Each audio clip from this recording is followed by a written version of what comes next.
Good morning, everybody. Welcome back to another episode of the Hockey Talk with TG podcast. I'm Ty Glenn. So, hopefully, you guys are having a great Wednesday. Got a lot of NHL news to break down for you. It was a triple header on opening night yesterday on ESPN, and it kicked off with the St. Louis Blues taking on the Seattle Kraken, and Jordan Kyrou came up big in that game, scoring 2 goals in the Blues comeback win over the Kraken. Very excited to see him on the score sheet, mostly because I have him on my fantasy hockey team, so those 2 goals were definitely needed for us. So congratulations to Jordan Kyrou. Philip Broberg also scored in his Blues debut. He did play with the Edmonton Oilers last season, getting 2 points in 12 games played. So no goals, 2 assists for 12 points. No goals, 2 assists for 2 points in 12 games played. In general, he played 3 seasons with the Edmonton Oilers. And for the Blues goalie Jordan Binnington, he made 30 saves on 32 shots faced in the game. Seattle did open the goal scoring by scoring with Vince Dunn, the former St. Louis Blue, getting the goal in 27 seconds in the game, but couldn't hold on to the lead. Eeli Tolvanen, the former Nashville Predator, also scored for the Seattle Kraken. Should mention, too, that Dan Blishma made his Kraken head coaching debut despite the loss.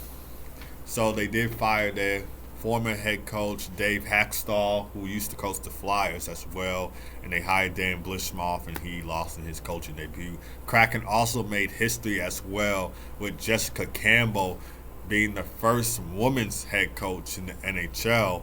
Well, she's the assistant head coach for the Kraken, but she also made a little bit of history as well, so congratulations to her as well. Philip Grubauer made 22 saves on 25 shots faced in net for the Seattle Kraken. And one takeaway from this game that I know that the Blues had an ability to convert on limited scoring chances, and their defensive resilience were the key to victory. The Kraken, on the other hand, are looking forward to finding that consistency. So, of course, like I mentioned on yesterday's episode of the Hockey Talk with TG podcast, the Kraken have missed the playoffs last season. They got 81 points last season. I said on the episode that this first game was crucial for the team. So the team needed to set the tone right. They needed to get their first win of the season. Of course, they didn't do that in last night's game against the Blues, but they have a chance on their 3-game road trip Saturday when they play the Wild at 7 o'clock p.m. Central Time to turn things around from their home opener. Speaking of home openers, the Kraken are like 0-3-1 according to what I heard from NHL Network yesterday in their season home openers and starting off the season in general since they joined the league in the 2021-22 NHL season. For the Blues, they continue their 3-game road trip in San Jose Thursday against the Sharks. We could see Macklin Celebrini debut for the Sharks in that game as well. So that game will come on at 9 o'clock p.m. Central Time on Hulu. Then they wrap up their 3-game road trip Friday, October 11th against the Vegas Golden Knights. So they'll be playing a little back-to-back right there. But I'll be watching that San Jose game because we could see Macklin Celebrini debut for the Sharks against the St. Louis Blues in their home opener. And, of course, it's going to be an exciting game to see. After the loss, the Kraken named Jordan Eberle captain, or I think this was before or after the game that the Kraken had named Jordan Eberle team captain. So he replaces Mark Giordano. He is the second captain in the team's franchise history since they joined the league in the 2021-22 season. Adam Larson, Jaden Schwartz, Yanni Gourde, and Calder Trophy winner Matty Beniers were named the alternate captains for the Seattle Kraken. So, of course, he was selected in the 2021 NHL expansion draft for the Seattle Kraken, and this is what he said on being captain after the loss. So he said, "I was pretty honored to be a captain in this league is special. I like to think that our group has a lot of good leaders.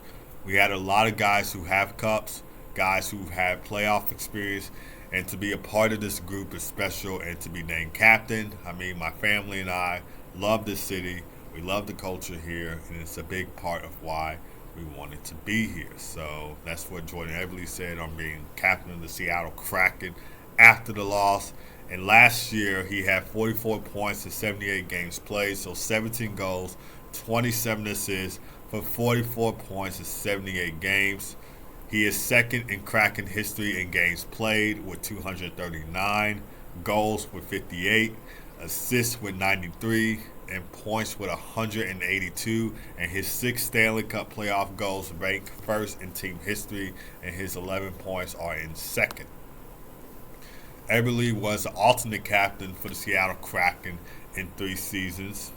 And in career-wise, Jordan Eberle has 702 points in 1,018 games played for the Kraken, Islanders, and Oilers. So 299 goals, 403 assists for 702 points in 1,018 regular season games for the Kraken, Islanders, and Oilers. But we'll see if Jordan Eberle can get his 300th goal when the Kraken faced the when the Kraken faced the Wild Saturday.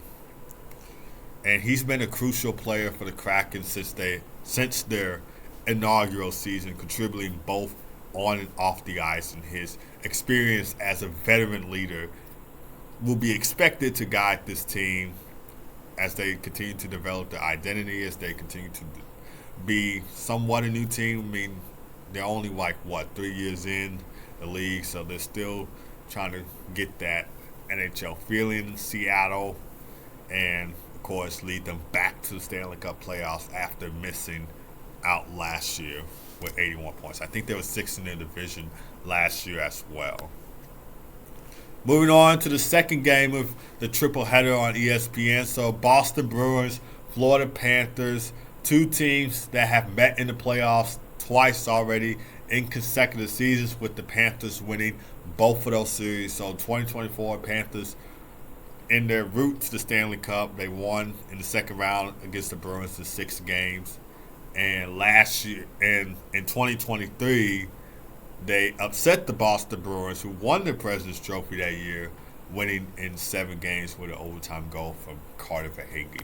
So they started off their season right. They raised the Stanley Cup banner up in the rafters, and they had a 6-4 win against the Boston Bruins. Sam Bennett had 2 goals in the win, so he led the team offensively, and I know Bruins fans do not like him. I think it was somewhere in either the 2024 or 2023 Stanley Cup playoffs where these 2 teams met, that the Bruins fans were like, oh man, this guy's going to upset us. This guy, he's doing a lot to us, and they just did not like him. Boston had a little momentum in the game by scoring a shorthanded goal by Pavel Zacha, but Florida's offense, they just prevailed at the end. They kept clicking like that.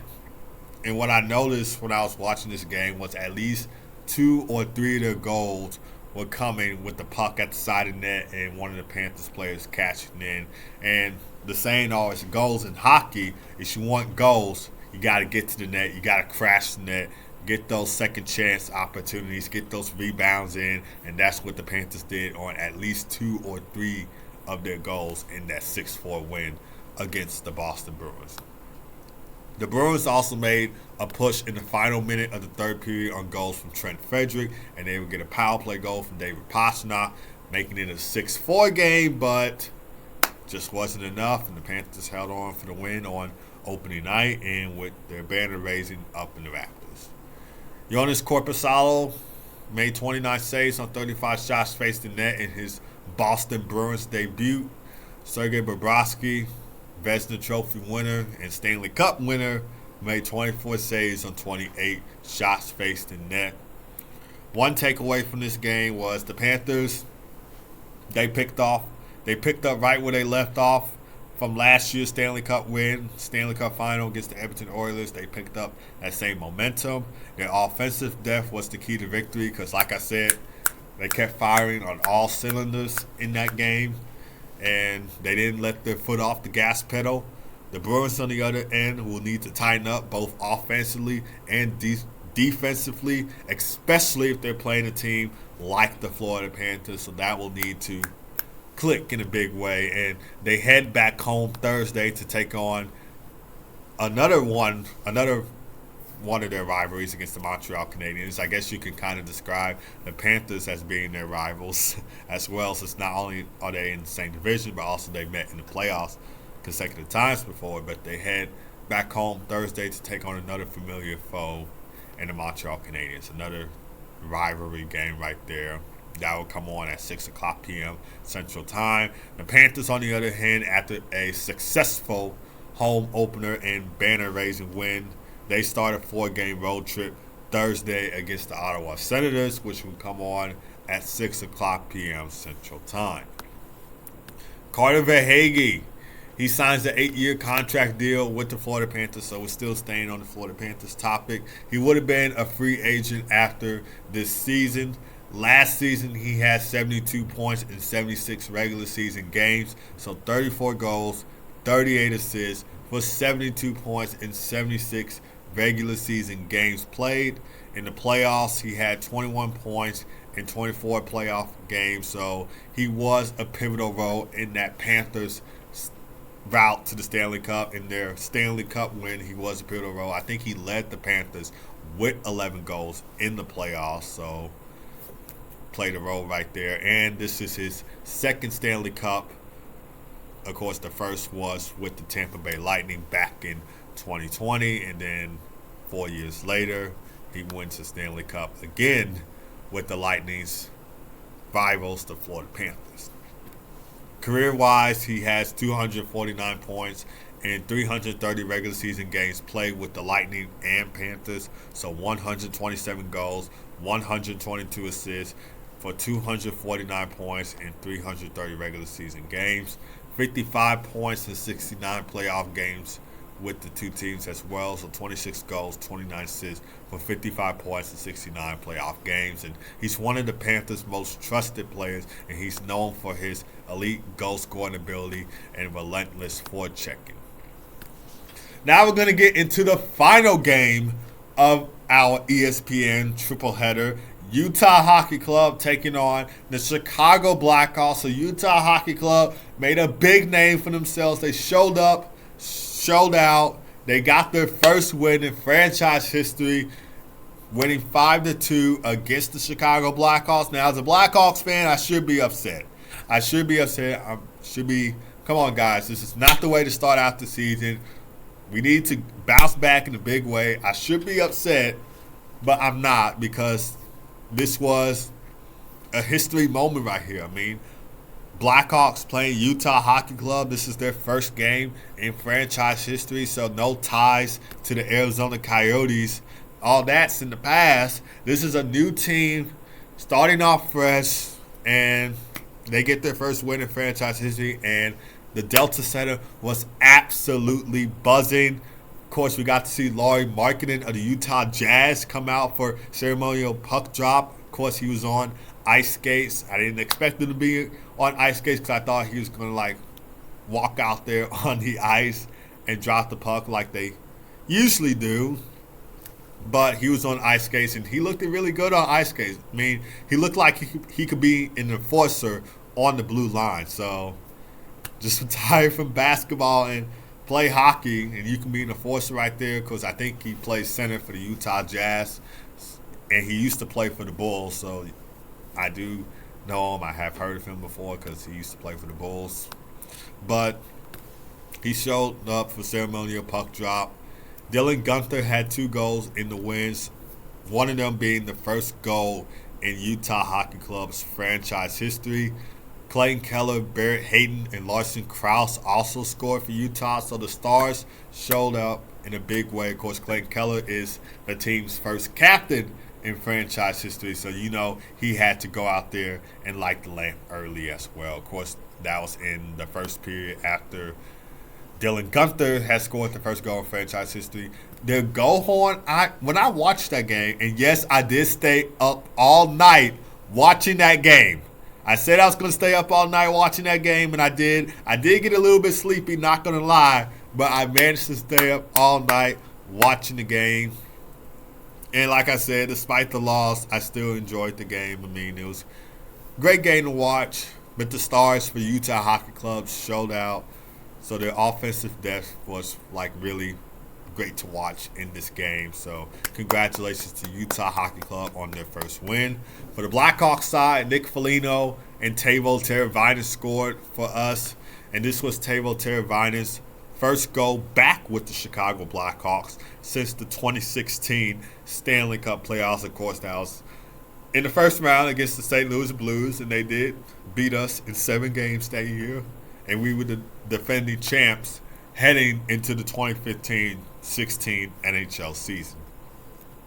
Connor Bedard had 2 assists on those goals, so he assisted on Nick Foligno's goal and Teuvo Teravainen's goal. He did not score in that game. He did try to attempt a Michigan in that game, but of course that did not go in. Connor Ingram made 24 saves on 26 shots faced in net, while Peter Mrazek for the Blackhawks made 20 saves on 24 shots faced in net. And the shots on goal were like very similar throughout the game. So the Blackhawks had 26 shots on goal. Utah had 25 shots on goal. And watching that game, I feel like after that first period for the Blackhawks, after that first 20 minutes of play, they really started to make, what am I trying to say? They really started to give momentum in themselves heading into that second period. I know Philip Kurashev had a few chances. The team in general had a few chances heading into that second period, and I guess that third period too as well, but couldn't capitalize. They were down 3-0. Of course, Nick Foligno, Teuvo Teravainen scored the 2 goals for Chicago, but Dylan Guenther, Larson Krause had 2 empty netters back in that third period, so giving Utah Hockey Club their first win in franchise history. One takeaway from this game, basically what I said. So they looked as strong in their first game of the in their first game in franchise history. The offense was really clicking.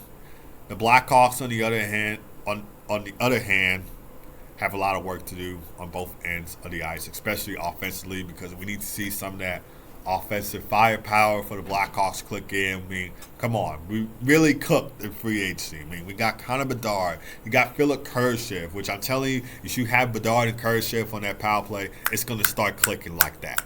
And then we added in Tyler Bertuzzi. Taylor Hall's back in the lineup for us. We added the big rig, Pat Maroon. So come on. We need the offense to show up in a big way in Friday's game against the Winnipeg Jets. Now, for the defense is solid too. We got Alex Martinez, who I still hate to have on our team, especially after what he did to us in 2014, winning or scoring the game-winning goal in Game 7 of that 2014 Western Conference Finals. I have not forgot about that. So I'm hoping I'm regretting that we still have him on our team, but defense is solid. We got Alex Martinez, we got Seth Jones, we got TJ Brody, and a few more other defensemen on the team as well. So, yeah, we just need to have a big bounce back in Friday's game against the Jets. For the Blackhawks, Utah Hockey Club, they start their 4-game road trip Thursday against the New York Islanders at UBS Arena. That game will come on at 6:30 p.m. Central Time. So they kick off their 4-game road trip right there, and then they face Boston in their next home game. I think that will be on a Tuesday or Thursday. I'm not sure. NHL games on tap for today. So we got the Toronto Maple Leafs taking on the Montreal Canadiens. So that will be a little rivalry Atlantic Division game right there coming on at 6 o'clock p.m. Central Time. Then we got a Metropolitan Division showdown between the New York Rangers and the Pittsburgh Penguins at 6:30 p.m. Central Time. That will come on TNT and HBO Max. We could see the potential debut of Rucker McGorty. So I'll be watching that game just to possibly see him debut in the lineup. He did play his college hockey at University of Michigan, and he was a great player on there. He was a great player on the Team USA World Juniors hockey team because he was the team captain of that team as well, winning the gold medal with them. So he had a little international success with Team USA and that World Juniors right there. So I'll be watching that Rangers and Penguins game on TNT to see him possibly debut in the lineup for the Pittsburgh Penguins because, of course, during the offseason he was traded to the Penguins for Braden Yeager. So, can't wait to see him play for the Penguins. Then we got the Winnipeg Jets taking on the Edmonton Oilers at 9 o'clock p.m. Central Time. So, the Oilers, they're basically in what I would call a win now mode. So, if you guys did not watch that documentary on Amazon Prime, Face Off Inside the NHL, it's only 6 episodes. It's a 6-part documentary showcasing of what happened in the 2024 Stanley Cup playoffs. If you guys did not watch that documentary, Connor McDavid said, we need to lock in. We need to lock in. So they're basically in win now mode. So they're looking forward to set the tone early after last year's Stanley Cup final loss. And they had a good year last year. I mean, making a run to the Stanley Cup playoffs, coming up 0-2 short in the Stanley Cup final. Connor McDavid did take home the Conn Smythe Trophy that year. He did take home the Conn Smythe Trophy, did not come out on the ice to accept the award. So the team is basically in win now mode. They need to be locked in. They need to set the tone early in this game if they want to make a run to the Stanley Cup in 2025, which I believe it could possibly happen. The Oilers could possibly win the Stanley Cup in 2025. They would break that Canadian Cup drought, but they need to set the tone early. They need to score the first goal of the game early. I mean, it's always important to get the first goal of the hockey game, so looking forward to getting that. And I believe with the addition of Victor Arvidsson and Jeff Skinner should provide some secondary scoring from the Edmonton Oilers, so they won't have to rely on their top players like Connor McDavid and Leon Draisaitl. Of course, Evan Bouchard is on that defensive end. I describe him as an offensive defenseman, so really need him to step up as well. And Stuart Skinner needs to have a big performance in the crease. So those are my keys for the Oilers heading into this game, heading to their first game of the season against the Winnipeg Jets. Calgary Flames taking on the Vancouver Canucks. That will come on at 9 o'clock p.m. Central Time. Then the final game of the night for the Colorado Avalanche taking on the VGK Vegas Golden Knights, coming on at 9 o'clock p.m. Central Time. This will air on TNT and HBO Max, so you'll be able to watch it after that Rangers and Penguins game coming on at 6:30 p.m. Central Time. All right, guys, so that is going to do it for the show. So thank you guys for tuning in as always. So it was a great triple header on opening night yesterday, despite my Chicago Blackhawks losing in the Utah Hockey Club's first win in franchise history. Hopefully you guys have a great rest of your day. Of course, first week of NHL hockey. We are back. So screw football, screw basketball, even though basketball, the NBA did not start their season yet. But screw those sports. Hockey is back. Can't wait for it. So first week of the regular season is underway. But like I said, hopefully you guys have a great rest of your day. God first as always. Be blessed. And I'll see you guys Friday to recap those games from today on the Hockey Talk with TG podcast, and of course some of the games from Thursday. I will talk to you again then, and take care.